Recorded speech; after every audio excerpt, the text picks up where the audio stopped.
Those who have reached the mountaintop of the corporate ladder tend to find themselves wanting more of a challenge, more of a struggle, more ways to push their skills to the limit. For these instances, there is one option that separates the greenbeards from the graybeards, and those are the deep dives.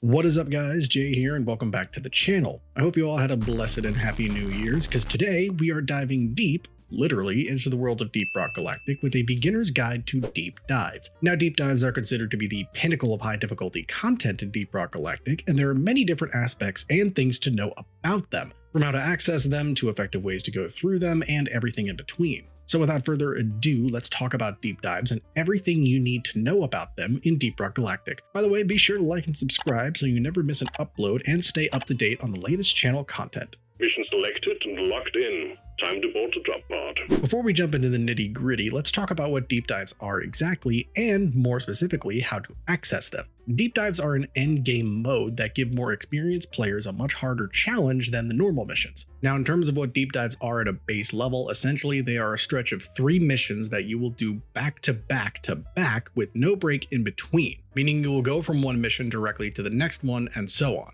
Now, in order to participate in deep dives, the only requirement is that you need to have at least one of your classes promoted. And honestly, you probably wouldn't want to go through these dives without a good amount of experience and knowledge of the classes that you want to play anyway. Now, there are 2 different levels of deep dives, normal and elite. The main difference between the 2 variants is that they are both seated differently and they are at different difficulty levels. How much of a difference is it? Well, for normal deep dives, the progression goes that the first mission is as if you were playing a hazard level 3 mission, and the second and third stages are as if you were playing a hazard level 3.5 mission. For elite deep dives, the first stage is actually set to hazard level 4.5 right out of the gate. Then the second stage is set to hazard level 5, and the third stage is actually set to hazard level 5.5, which is currently the highest difficulty of a mission that you can access in the game right now without using any mods. Now, there will also be mutators that will apply on said missions as you progress. Now, for normal deep dives, you will have 2 mutators that are divided amongst each stage, so one mission will not have any mutator applied to it.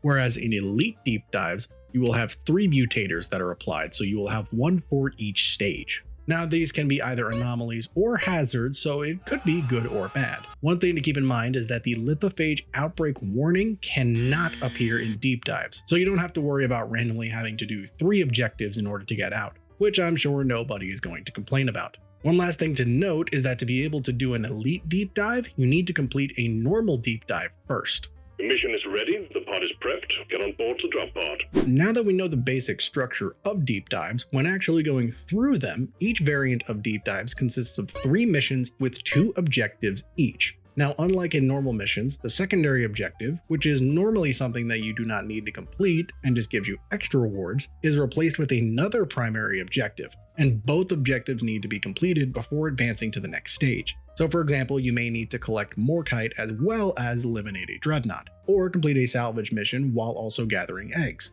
Now, there are a few combination of mission objectives that cannot be stacked with one another. For example, you can't get escort duty as well as on-site refining. That wouldn't really make any sense. Or point extraction as well as salvage operations, as it would conflict with too many mission features. There is also a specific mission objective that can only appear in deep dives known as the black box. Truth be told, this mission objective isn't really anything special. It's basically the same thing as the uplink stage in a salvage operation when you activate the box and then you have to stay near it while it transmits to mission control. So there really isn't much anything to say about it. Now, one thing to keep in mind about deep dives is that all gear, ammo, health, and mind gold and nitro will carry over from one mission to the next, and missions must be played in back-to-back order, meaning that if you end the first mission almost dead with barely any ammo, then you will start the next mission almost dead with barely any ammo, so you need to be careful and strategic about managing your resources. Now, one big thing to note about deep dives as a whole is that they are pre-seeded and pre-generated. This means that you can go through the same deep dive over and over and over again, and you will get the exact same missions, mutators, and even the exact same cave generations. You can run a given deep dive as many times as you want, however, the rewards can only be achieved once per dive, until the weekly reset, wherein which the dive is reset and re-rolled with new parameters and rewards. With that said, then the question becomes, what are you doing these deep dives for exactly? Well, aside from large amounts of credits and experience, the main thing you will be getting are matrix cores to use in the Forge to acquire overclocks and cosmetics.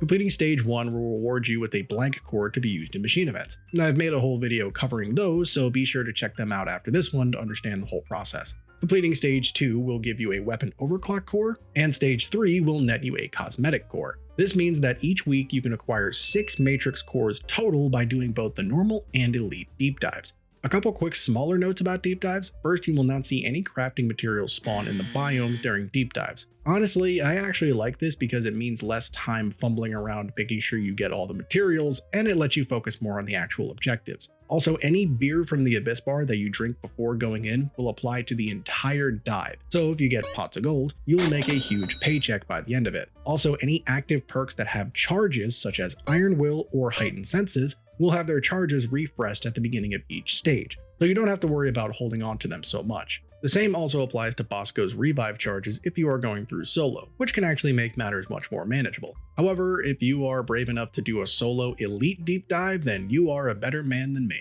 Drop pod is cleared. Warm up. Time to get to work, team.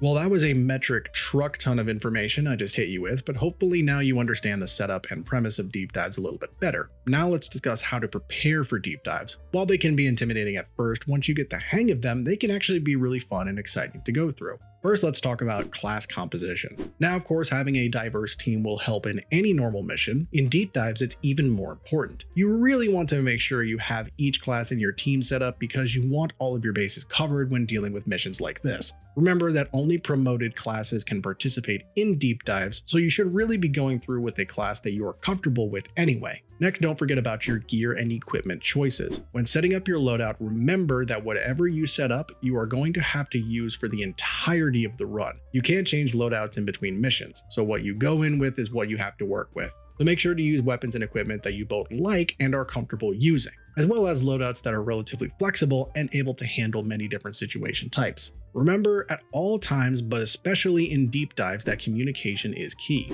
Always communicate with your teammates whenever possible. If able, use voice chat, but I know a lot of people don't have microphones, and if this is the case, and if you are with a good enough team, then simple laser pointer callouts or text chat should be just fine. Lastly, don't forget that deep dives take a decent amount of time to complete, so make sure to set an ample amount of time to complete them. Deep dives can be a long-winded process to complete, and depending on what happens in them or the kinds of mission combos you have, the time to complete them can vary drastically. So make sure to keep that in mind both before and during the dive. But honestly, for me at least, it just makes completing them feel that much more satisfying when you think about how much effort went into it. Well, there you have an overview guide to deep dives and what to expect from them, as well as some ways to prepare yourselves for them. Hopefully now you feel a little bit more confident at tackling them, as when I first started out, I was kind of intimidated when going through my first time. But just keep calm, stick with your allies, and work with everything you have, and you'll make those deep dives feel like shallow shuffles. Anyway, I hope you guys found this video helpful. If you did, please be sure to give it a like because it tells me what types of videos you guys want to see. Thank you guys for watching, and I will see you in the next video.